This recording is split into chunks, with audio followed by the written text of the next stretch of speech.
Good morning, Dexter Lake. Happy Friday.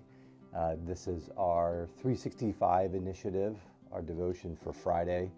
And as I'm recording this, it is a beautiful day. The day has started great. The sun is blasting through this window, which is fantastic. Hopefully you've had a great week. In last week's message, Pastor Paul talked about the manifest presence of God.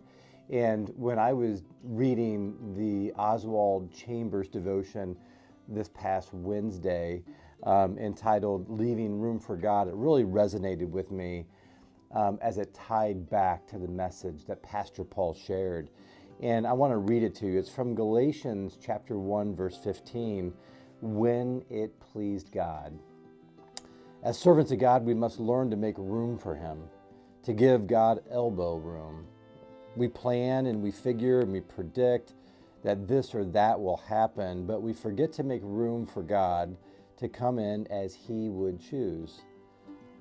Would we be surprised if God came into our meeting or into our preaching in a way that we had not expected Him to come?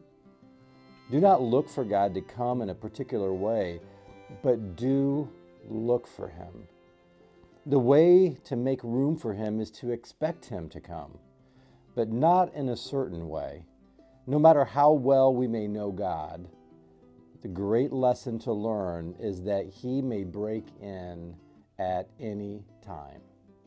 We tend to overlook this element of surprise, yet God never works in any other way. Suddenly, God meets our life when it pleased God. So we need to keep our life so constantly in touch with God that His surprising power can break through at any point. Live in a constant state of expectancy and leave room for God to come as He decides. So hopefully this message this morning helps us all to be in an expectant mood. I didn't expect that the sun was going to be out today. In fact, I've been kind of lulled to sleep with the gloomy days we've been having.